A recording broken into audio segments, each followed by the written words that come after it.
Salut à tous, j'espère que vous allez bien. Alors je vous retrouve dans cette vidéo Halloween avec un petit maquillage de zombie qui, vous allez voir, est vraiment très simple à réaliser avec vraiment quasiment que des produits cosmétiques qu'on a tous chez nous ou qu'on peut tout simplement demander emprunter à quelqu'un de notre entourage. Donc on commence en appliquant un fond de teint très clair, donc le plus clair qu'on a. Moi le plus clair que j'ai c'est un fond de teint bourgeois, donc c'est une CC crème plus précisément. Donc j'applique un fond de teint clair, mais si vous n'avez pas de fond de teint clair ou que vous ne pouvez pas en emprunter, vous mettez tout simplement votre fond de teint. Vous appliquez une poudre plus claire par-dessus pour vous donner vraiment un teint plus blafard. Donc soit si vous avez une poudre claire comme moi je vais faire, donc c'est une poudre d'un contouring, c'est une poudre blanche que je vais appliquer. Ou alors si vous avez par exemple un fard blanc dans une palette, vous essayez d'en appliquer un petit peu pour vous donner tout simplement, comme je vous ai dit, le teint blafard. Ensuite je vais venir un peu redessiner mon visage, donc pour le creuser, pour vraiment donner cet effet très fatigué, c'est même pas fatigué, mais pour donner cet effet un petit peu mort si je puis dire. Pour ça je viens mélanger deux fards gris d'une palette, donc bref, j'applique ces fards tout d'abord dans le creux de mes joues et que je les descends vraiment bien jusqu'au menton, vous allez voir. Je redessine vraiment pour que ça creuse vraiment mon visage et je les descends jusqu'au menton en fait pour creuser vraiment tout le visage en bas. Donc je remonte un petit peu ces fards vers le haut du front et j'en mets un petit peu aussi autour de la bouche. N'oublie pas de temps en temps estomper avec un plus gros pinceau pour enlever l'effet trop foncé.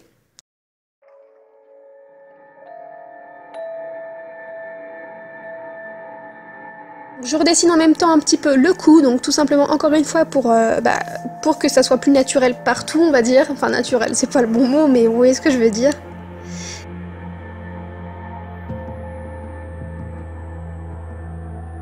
Et donc avec ce même fard à paupières, je vais venir faire tout le tour de mes yeux.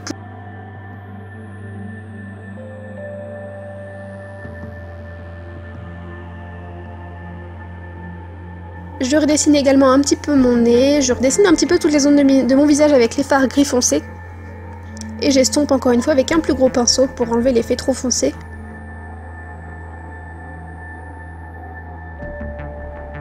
Pour encore plus donner un effet fatigué à mon visage, je vais venir mélanger un fard bleu et un fard vert et je vais venir le faire un petit peu autour de mon visage tout simplement. Donc je fais ça, j'estompe un petit peu après.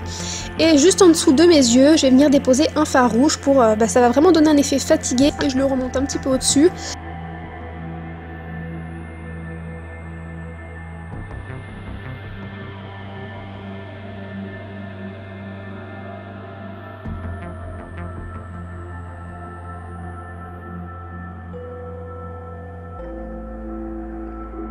Donc je mets encore un petit peu de ce fard rouge, donc partout où j'avais fait l'espèce de contouring on va dire, donc partout où j'avais mis un peu de fard gris, j'en mets par-dessus.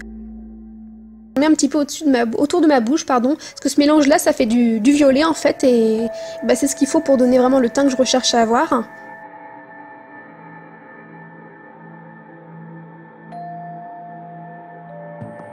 Je vais venir mettre deux fards verts que je mélange donc sur mon front.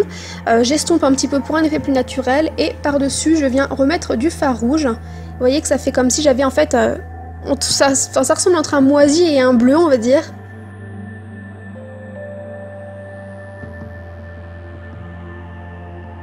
Hop là je remets un petit peu de fard rouge autour de ma bouche et ensuite un petit peu de fard vert. Tout ce mélange là en fait va donner vraiment encore plus cet aspect on va dire de zombie, on va dire, cet aspect un peu morbide quoi. Je trouve pas mes mots mais bon je pense que vous voyez ce que je veux dire. Maintenant je mets un petit peu de fard rouge où j'avais précédemment créé les ombres dans mon cou.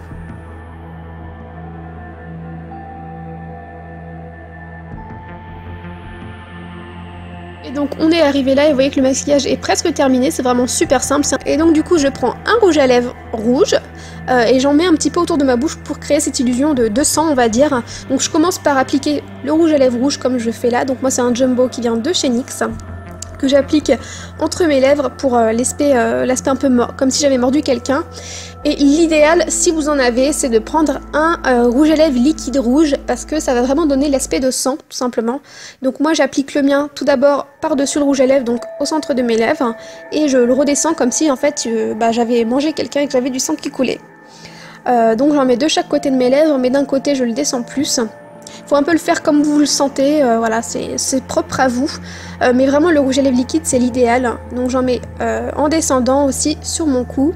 Ensuite, je vous avoue que j'ai trouvé ça plus sympa, j'en ai mis un petit peu sur mes dents pour vraiment faire comme si je venais de croquer dans quelqu'un, tout simplement. Voilà le résultat, et si jamais vous avez du faux sang chez vous, l'idéal, c'est d'en rajouter un petit peu par-dessus pour l'aspect un peu gluant et vraiment encore plus brillant en fait. Même si selon moi, juste d'avoir un rouge à lèvres liquide, c'est suffisant, je trouve que ça fait quand même l'effet comme si on venait de mordre quelqu'un. Donc voilà, le faux sang en plus vous en trouvez facilement en période d'Halloween dans tout ce qui est magasin Jiffy ou même les magasins de jouets pour pas cher. Moi j'avais acheté le mien dans le magasin Centracor pour moins de 2 €. Bref, voilà les résultats, j'espère que ça vous aura plu. Vous voyez que c'est avec que des choses qu'on a à peu près tous chez nous. Sur ce, je vous retrouve bientôt dans une nouvelle vidéo. Je vous fais plein de bisous.